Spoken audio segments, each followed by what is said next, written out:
Hello, good morning, and welcome to the latest edition of Ian's podcast. That's to do with my autobiography, my book, which is tenuously connected with the book, which is called Living with Mitochondria Against All Odds. Good morning, how are you doing? I apologise, it's probably not long since my last one. But I thought I'd get in while the going was good.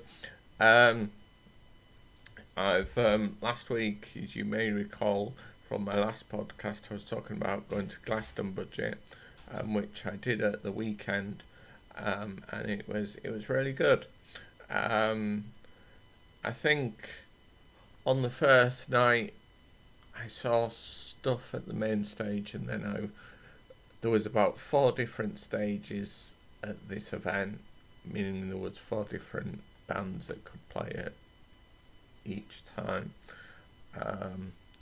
and there was all different little campsites, which we were in the accessible one, which was great because the toilets were fairly close by, so I could sort that out myself. I didn't need help getting backwards and forwards to the gents, which I try and be as independent as I can, where I can,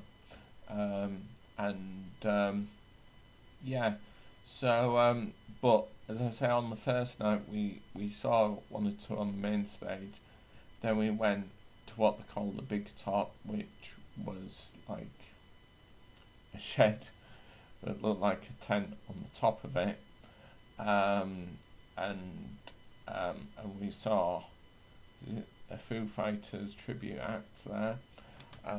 But because I had been outside and then went inside, my energy kind of deteriorated fairly rapidly.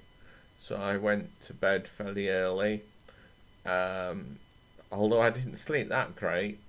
I don't seem to do any time I go camping, but I still keep doing it.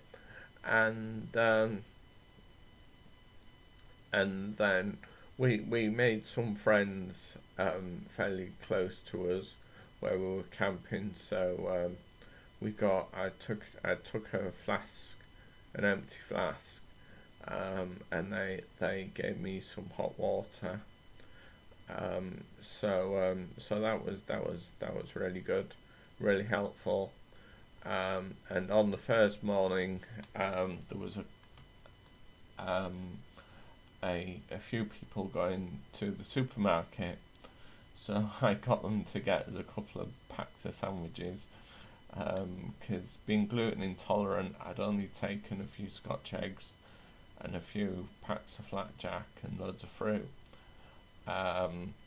So we and as always at these kind of places, the food is always really expensive. For example, I only had one kind of lot of food from there, which was cheesy chips, gluten-free cheesy chips, but they were £8, and we had like a couple of rounds of coffees and hot chocolates, and they were about £4 or £5 each. But we didn't spend that much, and just kind of, I mean, they were all cover bands at the event. There are a few different venues where they go. Apparently, there's one near Yorkshire. There would be, wouldn't there? Because I'm in York. But everyone was really helpful, and couldn't do enough for us. And I'd taken a free wheel with me. For those of you that are aware of them, the free wheel, it's a thing that attaches to the wheelchair, which lifts the front 2 wheels up. So when you're trying to go over grass, or if it was like muddy, it wasn't the weather. It might have rained on overnight Saturday and Sunday, but other than that, we didn't see any rain. But I mean, if it had been really boggy and really hard to push the wheelchair about, the free wheel would have come in really handy. As it was, we after the first day we didn't use the free wheel, and after the second night I think I took the bracket off the wheelchair. So because I'd left the bracket on in case we needed it at last minute, but yeah, it was all, like I said, there was all cover bands from Tina Turner, the Foo Fighters, the Thrillers, which were the Killers, Chester Mumford, Mumford and Sons, Little Elton John. They were all very similar to the actual person. They sounded very, very similar to the actual person or group that were meant to be.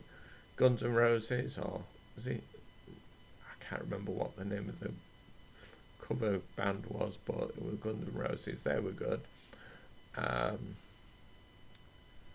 AC/DC.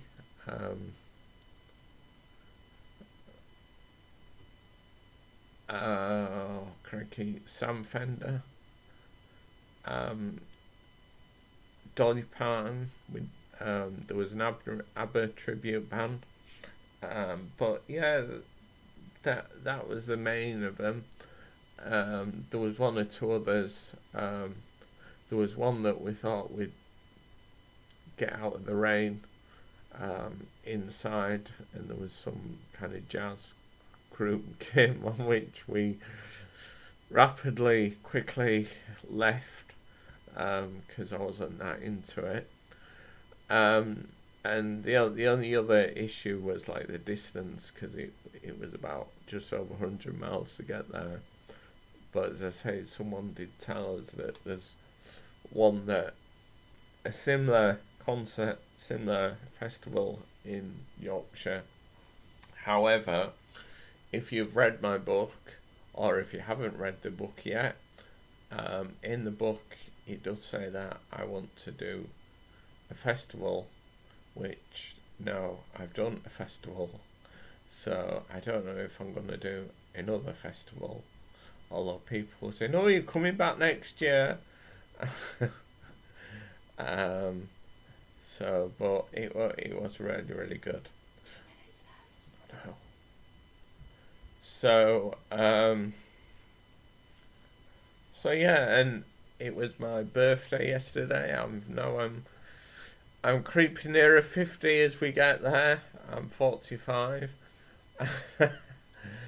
I mainly got money for my birthday yesterday, and a couple of beers, gluten free of course. But yeah, so and I think I was the only wheelchair user that was under canvas. I saw a couple of other wheelchair users there, but I know they were one was certainly in a camper van. But no, it was really, really good weekend. So, but we are still getting ready. I'm going to be going back on the rowing machine in the next couple of days for our Snowdon climb. So if you haven't already looked it up, please go to our website and look at the progress that we're doing for we're going up Snowdon at the end of the month. So if I don't speak to any of you all before, I'll speak to you after the Snowdon expedition, where I'm going back to the bike park next week to use the mountain trike for the last time. This is a kind of wheelchair which we will be using going up Snowdon. So I look forward to speaking to you next time. So until then, I'll see you all soon. Goodbye.